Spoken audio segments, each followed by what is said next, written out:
पितृदोष है ये आपको कैसे मालूम पड़ेगा?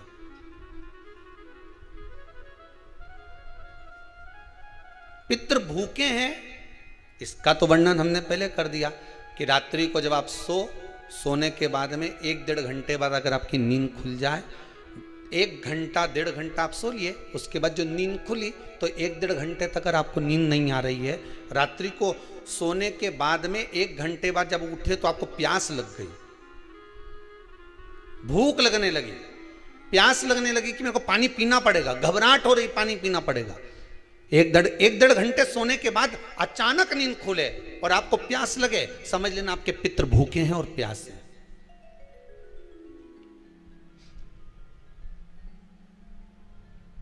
वो भूखे और प्यासे हैं, उनको जल की जरूरत है।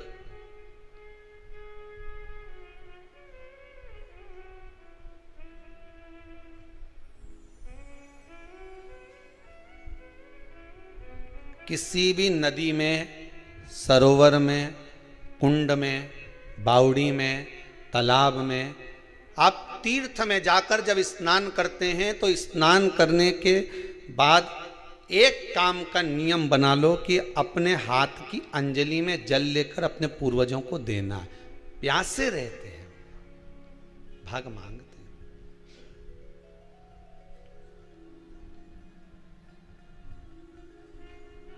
भाग प्राप्त करना। 3 वृक्ष पितरों के तुल्य हैं। नैमिषारण्य की कथा में भी कहा था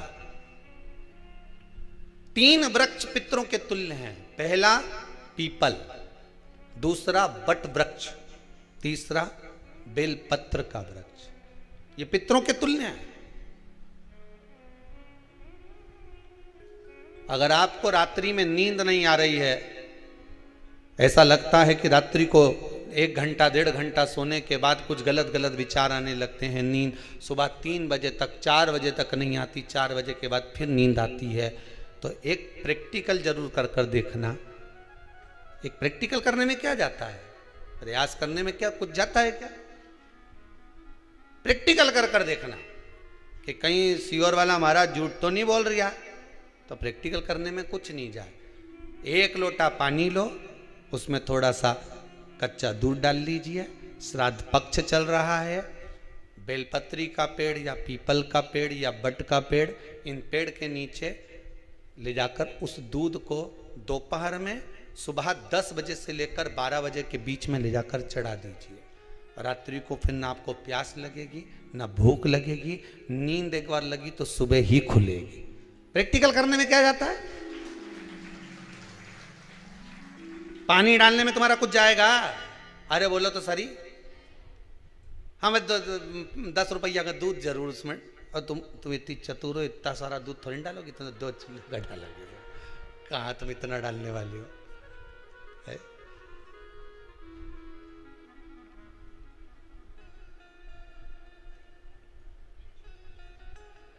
कहा बहुत चतुर चतुर लोग हो रहे संसार में हो।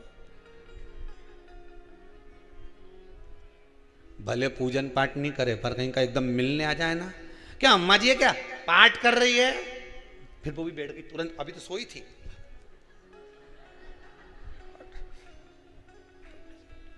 तुरंत।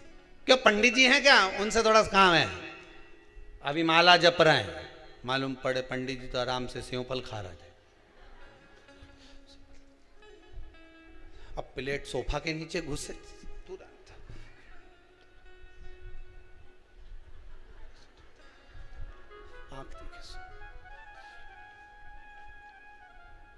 प्रैक्टिकल करने में क्या जाता, कुछ भी नहीं बिगड़ेगा। ये तो बस जल डालोगे तुम्हारा ही कुछ अच्छा हो सकता है, बाबा की कृपा है।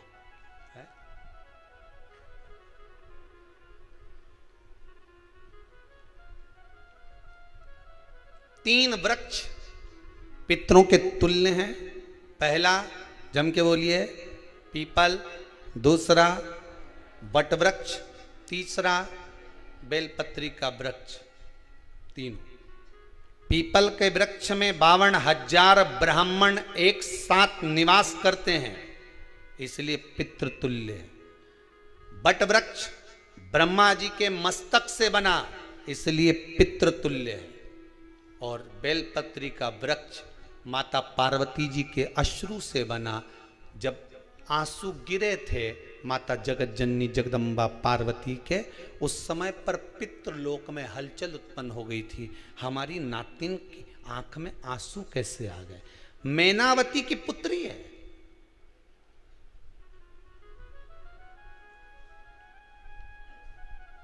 पितरों की नातिन, इसकी अश्रु कैसे गिर गए? पार्वती जी ने कहा ये आंसू नहीं, मेरा पुण्य भाग प्रकट करती हूं बेलपत्री के रूप में। तो पितरों ने वर दिया था कि ये बेलपत्री का वृक्ष हमारा आशीर्वाद है, इसके नीचे अगर कोई दीप लगाता है, शिव को स्पर्श कर चढ़ाता है, उसके पितरों की शांति होगी। हम स्वयं उसको आशीर्वाद देने के लिए पधारेंगे। बेलपत्र का वृक्ष पितृतुल्य।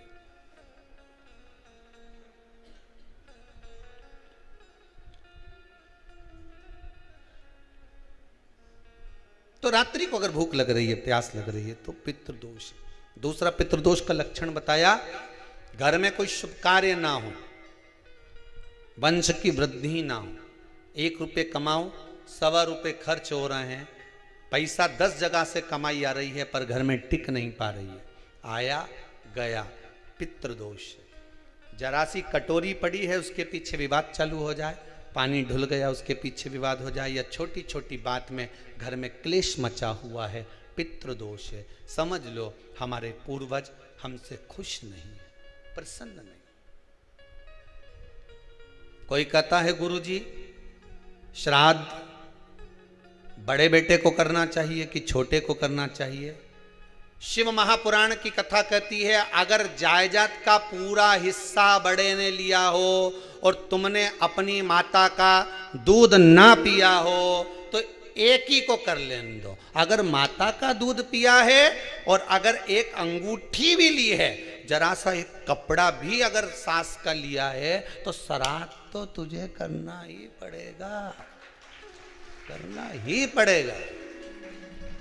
तूने मेरा दूध पिया है तो बिल्कुल जम के तो बोलो। अगर तुमने उनका कुछ खाया है तो अब एक काम और हो सकता है, गुरुजी वो श्राद्ध अगर हम नहीं करें और बड़े भैया करें और हम उन्हीं के यहाँ चले जाएं तो चले जा, मना कौन कर रहा है? पूड़ी का तेल तू ले जा, खीर का दूध 2 थैली तू खरीद के ले जा। जितना वहां वो सेवा करे उतनी सेवा तुम करो। गलत है क्या? जायदाद का भी तो हिस्सा किया था। सुई की नोक के बराबर नहीं धुआं ने, ईंट इधर खसकी है तो हमारी इधर खसका दीजिए। हमारी बसियत में इतना लिखा है तो फिर बसियत में ये भी लिख के जाना चाहिए था। मैं तो कहूँ सबके तुम डरो मत ही रहे एक भी। जब छोरा छोरी के जब सब सामान प्रॉपर्टी दो ना, जमीन दो ना, जायदाद दो ना, सारा सामान छोरा छोरी के दो, तो उनके लिख के भी जाओ कि हमारी श्राद्ध कर दे अच्छे से, नहीं तो भूतड़ी बन के सताऊंगी।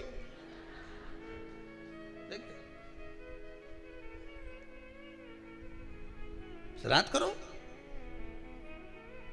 कितना दिया तुमको? बोलो ईमानदारी से बोलना, कितना दिया? ढेरों। और एक बात बहुत अच्छे से कहूंगा, आप लोगों के जीवन में उतरे।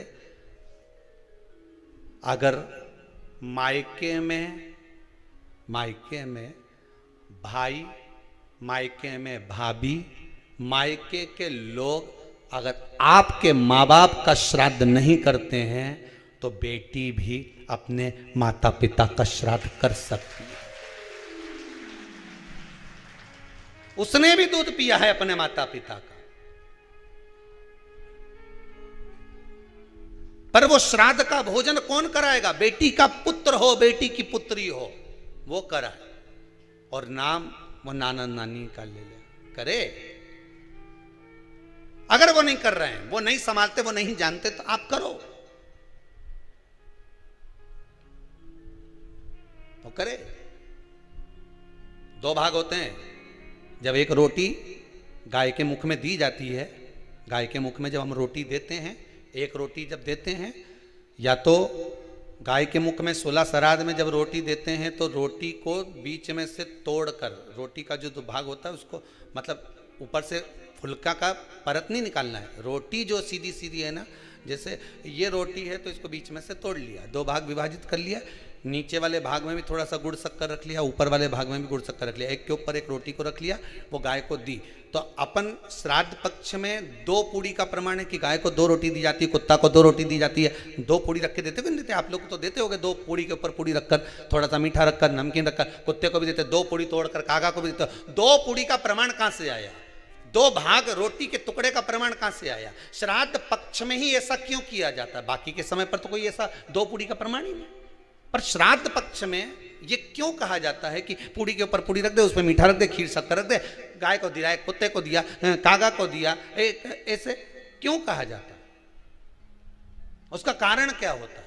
उसका केवल एक कारण है, जो नारी ने भोजन का निर्माण करा है, जो घर की बहू भोजन बनाई है, जो घर की बेटी ने भोजन बनाया है, घर की माता ने भोजन बनाया है।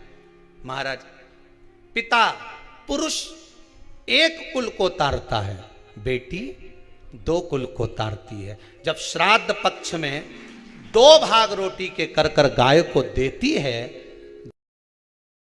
तो 1 भाग तो उसके ससुराल वालों को मिलता है।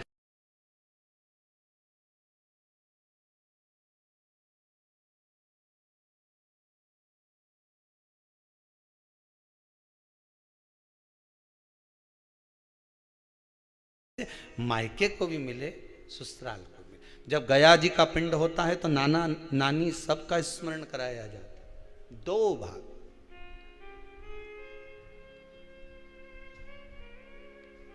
पुण्यता प्राप्त। अब लोगों को मालूम तो है नहीं कि 2 पूड़ी क्यों रखते हैं, उसका कारण वर्णित है शास्त्रों।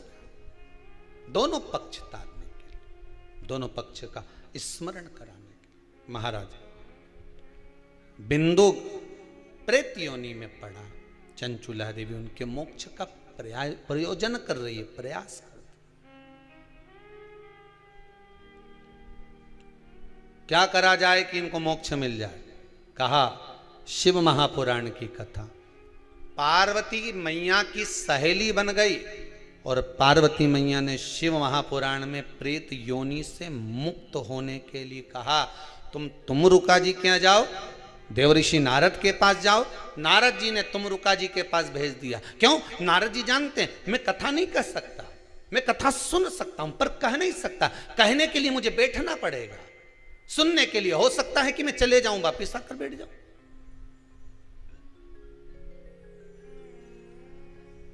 तुमरुका जी से कहा कथा कह दोगे? हाँ, कहने में क्या दिक्कत है? मेरे पति को प्रेत योनि से मुक्त करना है। तुमरुका जी बोलते हैं केवल तुम्हारा पति प्रेत योनि से मुक्त नहीं होगा। तुमरुका जी ने शिव महापुराण में कहा, सुनो चंचुला देवी, केवल एक व्यक्ति शिव पुराण से नहीं तरता, इस बिंदुक जैसे ना जाने कितने प्रेत इस वायुमंडल में घूम रहे होंगे, ना जाने कितने पितर, ना जाने कितने आहूत, ना जाने कितने वासुक इस वायुमंडल में घूम रहे होंगे। तुम्हारा पति तुमको दिखा नहीं, तुम्हारा बिंदुक तुम्हें कभी नजर आया नहीं, फिर कारण क्या था? बस मन में शांति नहीं है। घर में सारा सुख है पर हृदय में शांति नहीं, समझ लो पितृदोष है। क्या करा जाए? फिर क्या करोगे? महाराज, हृदय शांति, हृदय शांति। केवल एक अकेला बिंदुक शिव महापुराण की कथा सुनकर नहीं तरेगा। तुमरुका जी कहते हैं जिस समय पर मैं शिव महापुराण की कथा कहूंगा, सुनो चंचुला देवी, इस संसार के इस भूमंडल पर मृत्यु लोक में जितने भी जीव इस संसार सागर में भटक रहे होंगे, शिव महापुराण की कथा सुनकर वो भी तर जाएंगे। ये अकेली बिंदुक को तारने वाली नहीं है। इस मृत्यु लोक में जो विराजमान, आज भी नियम है महाराज, श्राद्ध का भोजन टेबल पर नहीं कराया जाता। श्राद्ध का भोजन ब्राह्मण को कुर्सी पर बिठाकर नहीं कराया जाता। श्राद्ध का भोजन किसी जाता। श्राद्ध का भोजन आज भी प्रमाण है कि ब्राह्मण के लिए भूमि पर आसन लगना चाहिए और जमीन पर बैठकर कराना चाहिए। तब क्यों? क्योंकि इस भूमि पर बैठकर जब भोजन कराएंगे, इसी भूमि से ना जाने कितने पितृ गए, कितने तर्पण हुए, कितनी तिलांजलि हुई, इसी भूमि से, इस रज से, इस कण से ना जाने कितने जीव चल गए। अब लकड़ी पर या टेबल पर या कुर्सी पर बैठकर ब्राह्मण को भोजन कराने का प्रमाण नहीं है। अब आपका फैशन ज्यादा हो गया तो बात दूसरी है। पंडित जी ऊपर बैठ के खा लोगे क्या? पंडित जी तो बोल देंगे अच्छा है, खिला दो।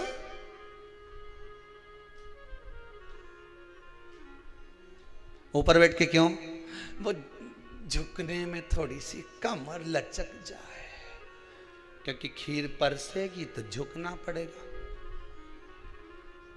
अब ब्राह्मण अगर भोजन करने आसन पर बैठेगा, तुम अगर थोड़ा झुककर परसोगी, ब्राह्मण के सम्मुख में आप थोड़ा सा भोजन कराते समय झुकोगी। जरा विचार करिए, यशोदा मैया के घर में संतान नहीं थी। यशोदा जी श्रावण के महीने में श्रावणी करने आए हुए ब्राह्मण को मात्र खीर परोसने के लिए गई थी।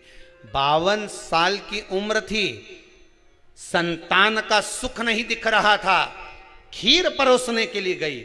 उतनी देर में ब्राह्मणों ने देखा इनके घर में संतान नहीं है, पुत्र भव कह दिया। और यशोदा जी के पति श्री नंदराय जी कह रहे हैं कि बाबा मैं 60 का या 55 की, बाल हो गए धोले, और तुम कह रहे हो पुत्र होगा।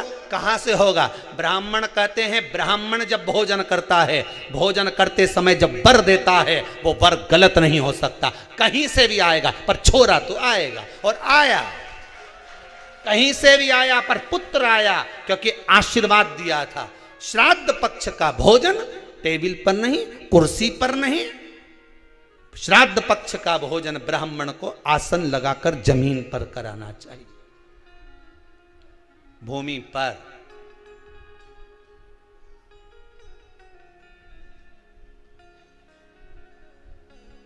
अब आजकल के ब्राह्मण भी थोड़े नीचे,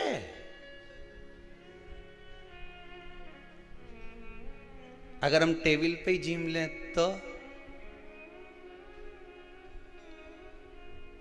जी क्या बोले भी तो क्या बोले, तुम ही बताओ।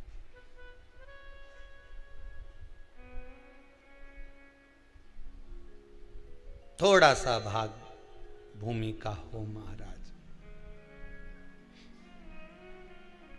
तर्पण तिलांजलि सब भूमि पर। हम तो जो जजमान हवन करने के लिए भी जो जजमान लोग नाम लिखाए हैं पितरों के लिए, तो हम उनको भी कहते हैं कि कुर्सी पर बैठकर आहुति छोड़ने से अच्छा है आप बैठो मनानी पर, पहले सबसे पहले भूमि पर 10 मिनट बैठो, पर बैठकर आहुति छोड़ो। उसके बाद भले आप स्टूल लगाओ, कुर्सी लगाओ, आपकी मर्जी, पर 10 मिनट 5 मिनट तो आप भूमि पर बैठो उन जीवों के लिए।